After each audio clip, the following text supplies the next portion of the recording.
Okay, let's unpack this. Welcome to the deep dive. Hello. We're taking a plunge today into a place that is, well, not just stunningly beautiful, but holds layers upon layers of Earth's history and human stories. Zion National Park. Mm-hmm. We've gathered quite a stack of sources, reports, research, our notes that really lay out its incredible complexity and its ongoing saga. That's right. And for this deep dive, our mission is sort of to cut through the noise, pull out the most important insights, maybe some surprising facts, Yeah. and give you a comprehensive understanding of Zion's geological grandeur, its enduring human history, and the very real challenges it faces today. Think of it as a shortcut to truly getting what makes this place so special and, frankly, is so challenging to protect. Exactly. Because as our sources make really clear, Zion is far more than just a pretty view. Oh, much more. It's a place where the rock layers themselves are like an archive stretching back hundreds of millions of years. You can almost hear the echoes of ancient people who called this valley home.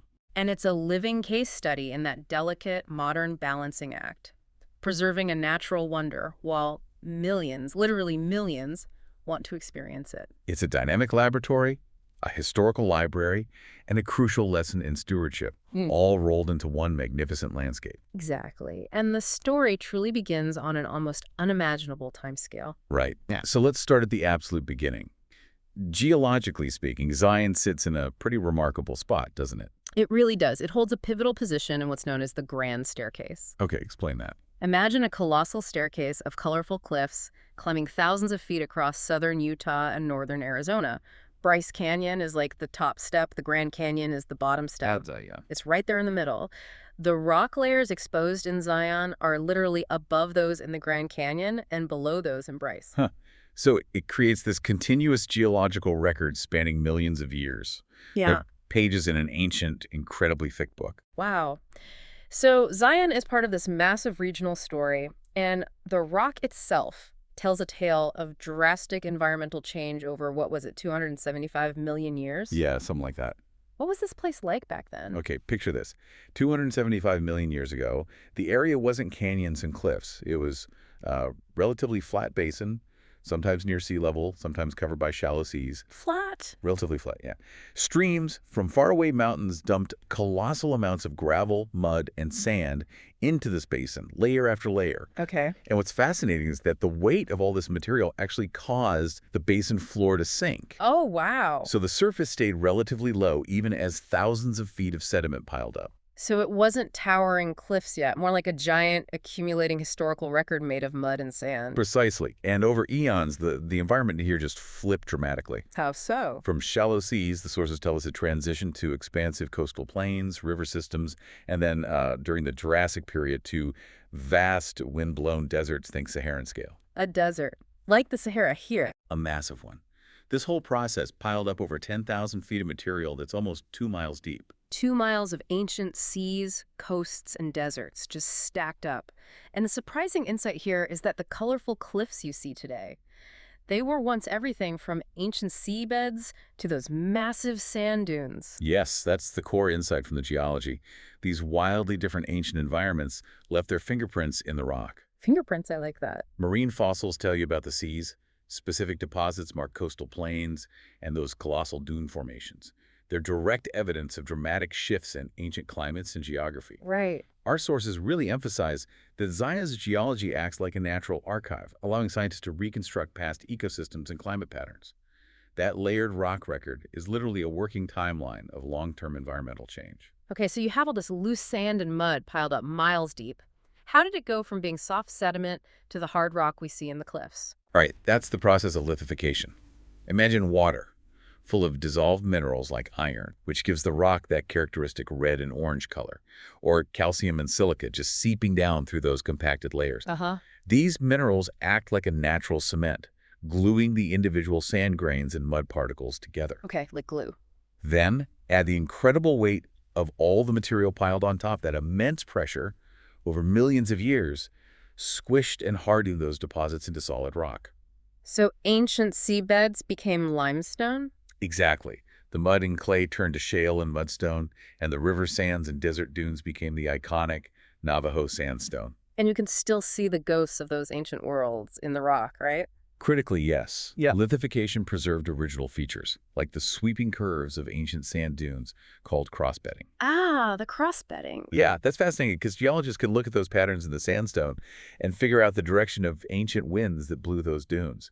It's like finding fossilized wind patterns. That's wild. So we have layers of solid rock from different ancient worlds, like a geological layer cake. How did this relatively flat basin get lifted up thousands of feet to form the base for the cliffs? Okay, that's uplift. Yeah. It's a process that began during the Neogene period. Powerful forces deep within the Earth started a very slow but incredibly powerful push from underneath, hoisting immense blocks of the Earth's crust. Lifting the whole region. The Zion area rose from near sea level to elevations as high as 10,000 feet. Wow.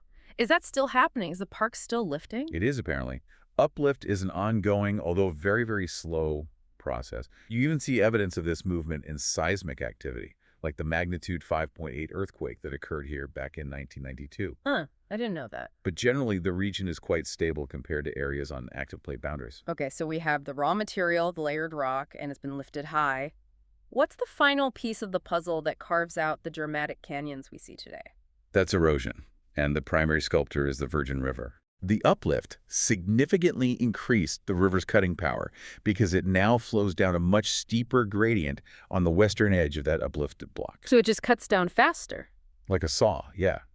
Relentlessly incising into those newly exposed rock layers, creating the deep, narrow canyons that are the park's absolute signature. And the sources really emphasize that water is the key player in all of this shaping, not just the river on the surface. Absolutely. And that's where it gets really interesting and unique in Zion. Water is crucial both on the surface and working subtly within the rock layers. Right in the rock. Yeah, you have the incredibly permeable Navajo sandstone, which acts like a sponge, sitting directly on top of the impermeable Kayenta siltstone, which water can't pass through easily. Okay, so the water gets stuck. It seeps down through the Navajo sandstone, but hits that Kayenta layer and gets trapped. It then travels sideways along the boundary between the layers until it emerges on the cliff faces as springs. Like sweat coming out of the rock. That's actually a pretty good way to visualize it. And these springs aren't just picturesque. No. That constant flow of water, picking up tiny grains of sand as it emerges, acts like a natural sandpapering action, eroding the rock from the inside out. Wow. Plus, water that seeps into cracks and then freezes expands, exerting incredible pressure that contributes to massive rockfalls. So the canyon isn't finished. It's constantly being shaped by this intricate dance of water seeping, freezing, flowing, and gravity pulling rock down. Exactly. It's truly a work in progress on a grand scale. It is. It's a complex, ongoing feedback loop of natural forces. And this relentless carving has created some of the most famous natural landmarks anywhere. Angel's Landing, the Narrows. Absolute iconic formations. Angel's Landing is that soaring sandstone fin that offers absolutely breathtaking, though, very exposed panoramic views on the top. A major draw. Huge draw, and now requires a permit due to its popularity and challenging nature. Great, and the Narrows. World-renowned, a surreal slot canyon carved directly by the river itself where you wade between towering 1,000-foot walls. Just incredible. And outside the main canyon, Yeah. there's more, right? Oh, yeah. You have places like Colabarch in the quieter Colud Canyon section to the northwest. Our sources note it's the second largest freestanding arch in the United States. Second artist, wow. And Checkerboard Mesa, visible from the Zion Mount Carmel Highway, is a prime example of large-scale crossbedding, showing those ancient wind patterns etched right into the rock face. The rocks aren't just a record of ancient landscapes, they also contain evidence of ancient life. They do. Zion is actually a significant site for dinosaur fossils from the late Cretaceous period. Really? Fossils? You find vertebrate trace fossils, things like actual dinosaur footprints preserved in the rock layers. The Kayenta Formation, that impermeable layer we talked about, is particularly notable for its dinosaur trackways. Dinosaur footprints. Yeah. There's even a petrified forest in the southwest desert area of the park, where ancient wood has turned to stone over millions of years. So Zion's geology really is a deep dive into Earth's incredibly dynamic past, captured right there in the stone. A natural archive that provides direct evidence for scientists studying long-term environmental change. It's pretty amazing. Okay, moving forward in time, Zion's story also includes a rich and complex human history, going back thousands of years. Our sources detail this narrative woven with adaptation, reverence, conflict, and eventually stewardship. That's right. The archaeological record indicates nomadic Indian groups first frequented this region approximately, 7,000 years ago? 7,000 years. As their lifestyles became more settled, groups like the Virgin Branch Pueblones and Fremont Indians established communities here. The Anasazi, known for their cliff dwellings, inhabited the area from roughly 1,500 to 800 years ago. Leaving behind rock art and structure. Remarkable ones, yeah. And who was here when European settlers arrived? The Southern Paiute people. They have deep cultural ties to this land and called the main canyon Mukuntuweap. Mukuntuweap, meaning? Straight canyon. They were incredibly resourceful, adapting remarkably well to the challenging desert environment and thriving in the valley. So the history shows this evolution. Exactly. From nomadic adaptation to more sedentary use of resources. It's a relationship that moved from subsistence to attempted dominion by settlers, and eventually towards a philosophy of conservation championed by the Park Service. And then came the Mormon pioneers. They began settling in what is now Utah starting in 1847 and expanded into the Virgin River Corridor by 1858. Nephi Johnson explored the canyon that year, reporting back on its agricultural potential, despite the challenges. Who was the first permanent settler to actually build a home in the canyon itself? That would be Isaac Behunin in 1861. He built a log cabin near where Zion Lodge stands today. And he named it Zion. He did. It was Behunin who gave his new home the name Zion. Our sources mention he reportedly said a man could worship God among these towering natural cathedrals just as well as in any man-made church. And Zion held significant symbolic meaning for the Mormon pioneers, beyond just a place of worship, didn't it? Oh, absolutely. It represented courage, dedication, and resilience in the face of hardship, symbolizing their efforts to establish a new homeland. But they faced huge struggles. Immense struggles, limited good land, poor soil, and frequent, devastating flash floods from the very river that carved the valley. They had to develop innovative, labor-intensive irrigation systems just to survive here. And speaking of the name, our sources point out that the naming of the park itself was actually quite contentious. Yeah, this is a really interesting point. Highlighting a clash of cultural identities and competing claims over the land. This is a key insight from the sources about the human story here. The federal government initially preferred the indigenous name, Mukuntuweap, reflecting a growing recognition of Native American heritage. But Horace Albright, acting director of the newly created National Park Service, unilaterally changed the name to Zion National Monument in 1918 and enlarged its boundaries. And that change sparked outrage among local Mormons. Understandably, maybe. They saw using the Indian name as an insult, feeling it disregarded their own deep connection and sacrifices here. The sources describe the Mormon naming of Zion as a profoundly important expression of cultural possession, symbolizing their sacrifices and resilience in what they viewed as taming a challenging wilderness. Right. This back and forth over the name really illustrates the complex interplay of indigenous rights, settler claims, and the emerging federal authority during the early days of the Park Service. It underscores how language and naming aren't just labels. They embody deep historical narratives and power dynamics. Absolutely. So how did this relatively remote, contentious settlement transform into a nationally recognized treasure attracting artists and tourists? Well, early explorers like John Wesley Powell surveyed the area and recorded the indigenous name in the 1870s, bringing scientific attention. Okay. But it was really the work of artists and photographers in the early 20th century, particularly Frederick Dellenbaugh. Dellenbaugh. His paintings at the 1904 St. Louis World's Fair captured the canyon's immense beauty, and that really brought it to national public attention. That combination of scientific exploration documenting the place and artistic representation making it resonate emotionally seemed crucial, didn't it? Exactly. Exploration provided the foundation of knowledge, while art made it accessible and desirable to a wider audience, fostering the awareness and support needed for preservation efforts to take hold. Which led to President Taft establishing Mukuntuweap National Monument in 1909. Yes, followed by Albright's controversial name change and expansion a few years later. Right. Finally, Congress officially established Zion National Park on November 19, 1919, securing its protection under the National Park Service. And the Kolob Canyon section was added later. Correct. Expanding the park's boundaries and protecting more of this incredible landscape. And a huge portion of the park was designated as wilderness, much more recently. Yes, in 2009, the Omnibus Public Land Management Act designated 84% of the park as official wilderness, with another 6% recommended for wilderness management. So basically, 90% managed as wilderness. Pretty much.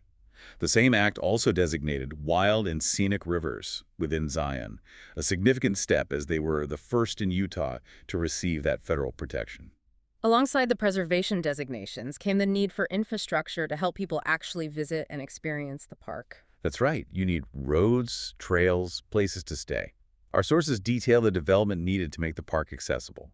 The first road up the main canyon was completed in 1917. Okay. The Zion Lodge, a key development for tourism, was built in 1925, offering lodging right in the heart of the canyon. And trails? The 1920s and 30s saw extensive trail development, including the famous switchbacks known as Walter's Wheels on the way to Angel's Landing. Walter's Wiggles. And then there's the incredible engineering marvel, the Zion Mount Carmel Highway and Tunnel, which opened in 1930, finally connecting the east and west sides of the park. A huge undertaking. So all of that development brings us to experiencing Zion today. Millions of people visit every year, creating this inherent tension between preserving the park's natural state and providing access for everyone who wants to see it. Yeah. This is where Zion becomes that conservation case study we mentioned. It's absolutely a major challenge. Places like Angel's Landing and the Narrows are incredibly popular, drawing huge crowds. Understandably. Angel's Landing, with its strenuous climb, narrow sections, and chain handholds, is a bucket list hike for many. The Narrows, wading through the Virgin River in that deep slot canyon, is a truly unique and surreal experience. And the popularity of these iconic spots has required the park to implement specific management tools, highlighted in our sources. Yes, permit systems. Our sources are very clear that these aren't just about limiting numbers arbitrarily. No, it's not just red tape. Right. They are crucial tools aimed at preserving the quality of the visitor experience by reducing unsafe crowding, enhancing safety on challenging or exposed trails, and, fundamentally, protecting the delicate environment from overuse and damage that millions of footsteps or too many people in fragile areas can cause. So that permit for Angel's Landing is mandatory now for anyone going past Scout Lookout. Correct. You need to apply for it. And access to the Narrows depends heavily on water levels in the Virgin River, which can be prone to dangerous flash floods. Right. Safety first. Midsummer to early fall is typically the safest period. Doing the full 16-mile top-down hike of the Narrows requires a wilderness permit and significant preparation. Beyond those most famous and often most crowded spots, there's a vast network of other trails, right? From easy strolls to strenuous climbs. Absolutely. The Emerald Pools Trail offers varying levels of difficulty to reach picturesque pools and waterfalls. Pretty popular too, though. Can be, yes. The Canyon Overlook Trail, accessible from the Zion Mount Carmel Highway Tunnel, is a short, relatively easy, and popular option for stunning sunset views looking down into the lower canyon. An observation point, reached via the East Mesa Trail, is highlighted as a great, less crowded alternative to Angel's Landing if you're looking for panoramic views without the steep exposed climb or the permit hassle. Exactly. It offers arguably even more expansive vistas. And for accessibility, the Purvis Trail is paved, open to dogs on leash, cyclists, and is wheelchair accessible. That's great, making it one of the most inclusive trails in the park. Definitely. The Riverside Walk is that paved stroll leading right up to the entrance of the Narrows. And the Watchman Hike gives great views of those incredibly stratified rock layers we talked about. And if you head to the quieter Kolob Canyons area, you have fantastic longer hikes, like the Trail to Kolob Arch or the Taylor Creek Trail, which passes by historic homesteads, offering a glimpse into the pioneer era. Oh, cool. The Chinley Trail is another option mentioned for those looking for less crowded routes, particularly good for horseback riding, too. And then there are the truly technical hikes for experienced canyoneers, involving rappelling and navigating narrow slots like Orderville Canyon. Which requires specific permits, absolutely. Beyond hiking, the park offers other ways to experience its beauty. E-bike tours are recommended as a fantastic way to explore the main canyon. Yeah, without relying solely on the busy shuttle or struggling with non-existent parking during peak times. And Zion is obviously a photographer's paradise. Oh, endless opportunities to capture those dramatic landscapes, vibrant colors, and incredible light changes. And the wilderness designation means vast backcountry areas for backpacking and technical canyoneering. All requiring wilderness permits to ensure resource protection and visitor safety. Rock climbing is permitted in designated areas under specific regulations, and there are rules for river trips when conditions allow. The sources really drive home that these management tools, the permits, The regulations aren't just bureaucracy.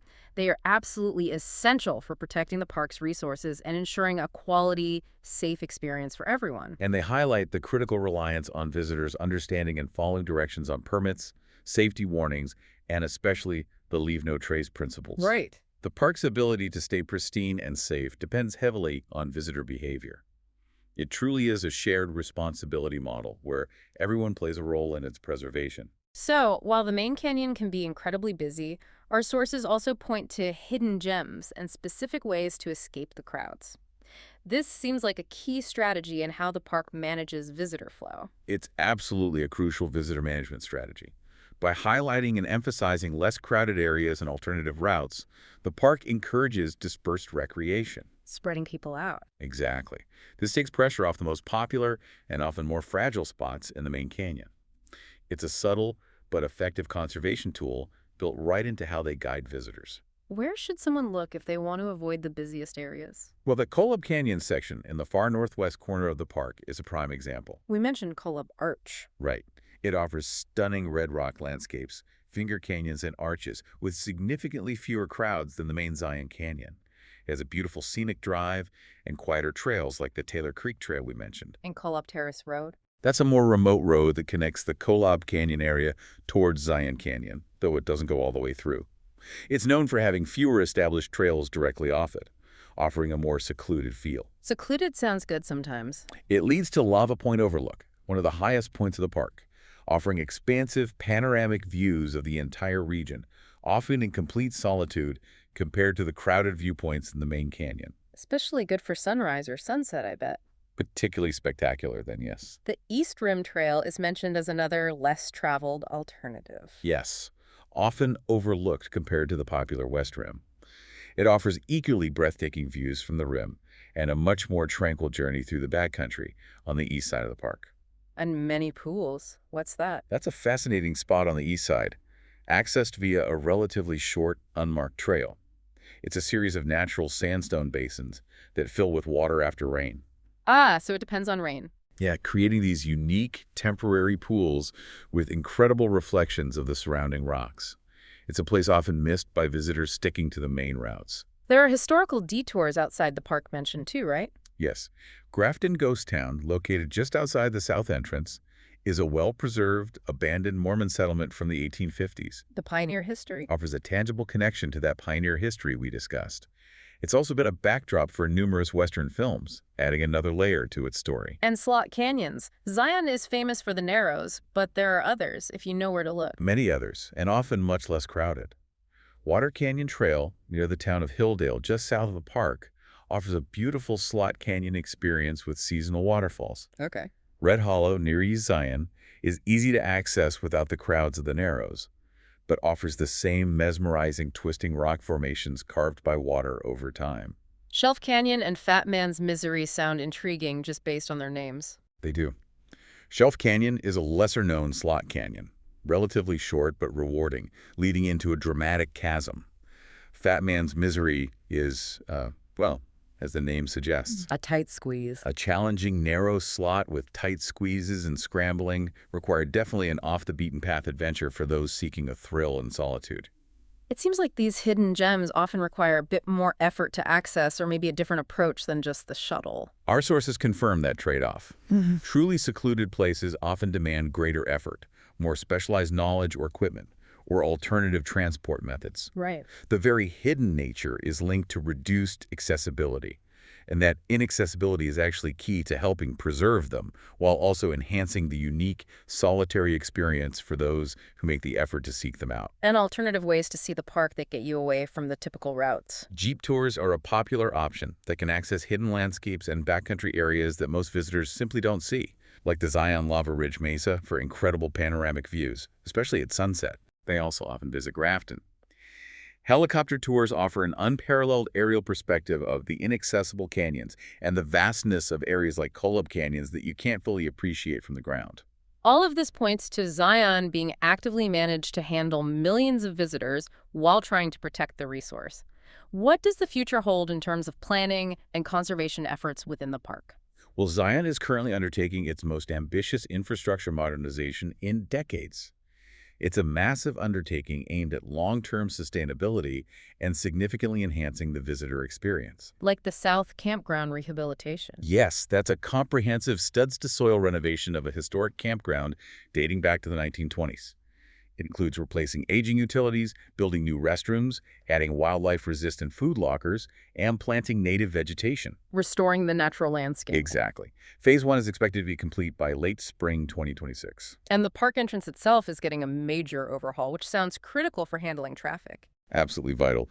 The south entrance redesign, the park's busiest entry point, breaks ground in late winter 2025, with Phase 1 also targeting completion by late spring 2026. What does that involve? This project is designed to dramatically improve traffic flow by realigning the highway, adding roundabouts, widening the bridge over the Virgin River, and building a dedicated pedestrian underpass to connect safely to the Payers Trail. Sounds complex, and sewer improvements are a necessary but less visible part of this, right? Yes, and crucial for environmental health. Yeah. Phase 1 of the sewer project involves constructing new sewer and water lines and conduit infrastructure. So utilities. This is actually being managed by Washington County initially, but the completed infrastructure will be dedicated to Zion National Park, providing essential upgrades for sanitation and water delivery. How is all this complex, large-scale work being funded? It must cost a fortune. It does. It's primarily through a combination of major federal funding sources. Yeah. The Great American Outdoors Act's Legacy Restoration Fund, which provides dedicated funding for park maintenance backlogs, disaster recovery appropriations following past flood damage, and also through visitor entrance fees, where a portion is specifically allocated to park improvements. And they're trying to be efficient by using a dig-once approach. What's that? That's a smart strategy. By coordinating multiple utility and infrastructure upgrades, like sewer lines, water lines, electrical conduit, fiber optic cables, they aim to do all the digging and ground disturbance in one go. Makes sense. Minimizing repeat impacts on the landscape and reducing long-term costs for future utility installations. Our sources make a point here, saying these projects are a direct response to massive visitor increases in aging facilities, which sounds reactive, but they also frame it as forward-thinking. How so? Well, that's because they're integrating principles that go beyond just fixing old problems. Features like designing for climate-resilient drainage, the strong emphasis on using sustainable landscapes, expanding green transit options, and participating in programs like the EPA's Climate-Friendly Parks show a proactive approach. They are actively integrating climate change adaptation and broader sustainability principles into the fundamental planning and design of these projects. Positioning Zion as a progressive model for other parks facing similar challenges. Exactly. Traffic management has been a major issue for years, especially in the main canyon. It has been for decades. The Zion Canyon Shuttle System, which was launched way back in 2000, was pioneering at the time. I remember that starting. It was designed specifically to mitigate crowds, prevent the chaos of illegal parking, and significantly reduce both traffic congestion and carbon emissions within the sensitive canyon. And it worked. It successfully carries millions of visitors into the lower canyon annually, proving that alternative transit can work on a large scale. And there are actually two shuttle systems. Yes, one system operates solely within the park, transporting visitors from the main visitor center up the scenic drive into the lower canyon. The second operates in the gateway community of Springdale, transporting visitors from hotels and private parking lots directly to the park's pedestrian entrance. And both are free. Both are free to ride, although you still need to pay the standard park entrance fee to enter Zion. Right. And you can still drive into the canyon sometimes. Typically, yes. During the off-season, usually from December through February, when the shuttle system isn't running its full schedule, private vehicles are allowed to drive up the scenic drive into the lower canyon. Beyond major infrastructure, Zion is highlighted as a leader in implementing daily sustainability practices. Yeah, they seem deeply committed to the National Park Service's Green Parks Plan goals. They offer comprehensive recycling opportunities throughout the park. Oh, Though a 2016 analysis mentioned in the sources showed that over half the waste still ending up in landfills could have been recycled. oof. Highlighting the ongoing need for more visitor participation and education. Definitely. And their green transit efforts go way back, even before the shuttle. Yes. In the late 90s, they replaced thousands of private cars driving into the canyon with a fleet of propane-powered buses, which significantly cut down on carbon emissions. Propane buses. They continue to add more fuel-efficient and eventually electric vehicles to their fleet, And they've installed EV charging stations through grant programs to support sustainable visitor transport options as well. They actively participate in the Climate-Friendly Parks program with the EPA, don't they? They do. It's part of their commitment to understanding and reducing their environmental footprint and positioning the park as a model for climate-friendly actions to protect park resources for future generations. And sustainable landscapes around developed areas are a key focus. Absolutely vital. They prioritize using local stone and natural materials in construction and designing the landscapes around visitor centers, campgrounds, and the lodge with native plants. Which has multiple benefits. Right. It conserves water, provides habitat for native wildlife, minimizes pollution from irrigation or pesticides, prevents the spread of invasive weeds, and helps maintain the park's natural biodiversity and appearance. And they even grow many of these plants themselves. That's one of those cool details. The Zion Native Plant Nursery cultivates thousands of plants year-round, specifically from seeds collected within the park itself. Wow. These are then used for new plantings in developed areas and, importantly, for revegetating damaged or disturbed areas, helping the landscape heal. And they're incredibly efficient with water use for irrigation. Yes, another key sustainability effort. They use efficient irrigation methods, like filtered river water instead of municipal water, and precise point source irrigation, which delivers water directly to plant roots, minimizing evaporation and maximizing every drop in this arid environment. These sustainability efforts extend beyond the park boundaries, too, which seems important for a case study. It is. They partner closely with the Gateway community of Springdale, which has its own green initiatives like robust recycling programs and advocating for renewable energy use. And the concessionaires, like the lodge.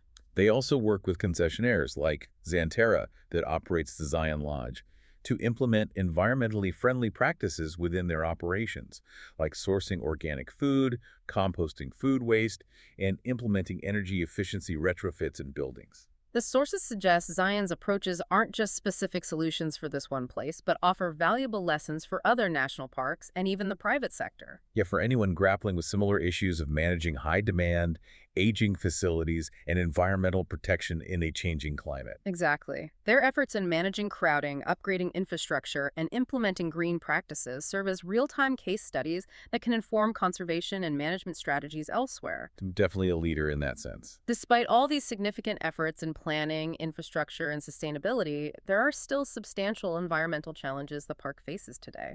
Absolutely.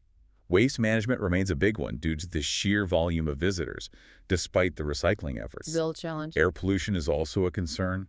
Arid ecosystems like Zion are particularly sensitive to nitrogen and sulfur deposition from pollution originating outside the park. How does that affect things? Invasive grasses like cheatgrass thrive on high nitrogen levels, displacing native plants and increasing wildfire risk.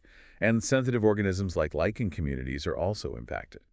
And the issue of toxic cyanobacteria in the Virgin River sounds particularly serious and concerning for visitors. It is a very serious issue. The park is actively monitoring.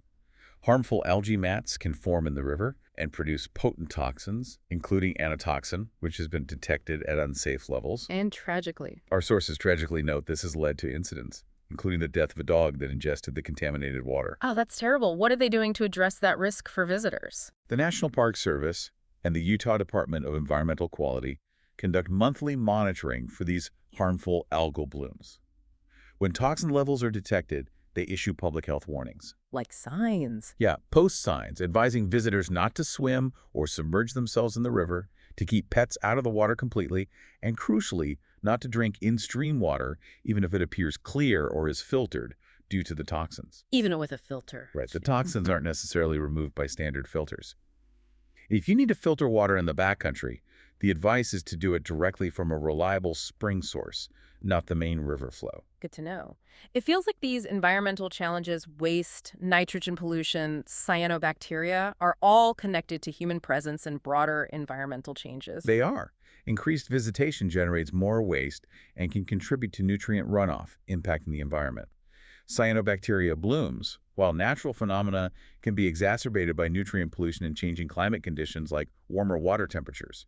So it's all interconnected. The park's multifaceted efforts show that managing these issues requires both large-scale infrastructure solutions and significant shifts in visitor behavior and awareness.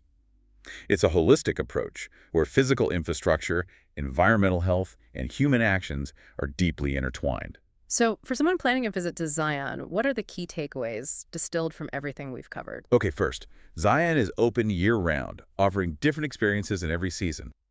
For generally good weather and fewer crowds compared to peak summer, September, October, in the fall, or spring, April, May, are highly recommended. Good tip. And arrive early, like before 8 a.m., to beat the biggest rush for the shuttle and the most popular trailheads, no matter the season. Got it. Early bird gets the worm or the parking spot.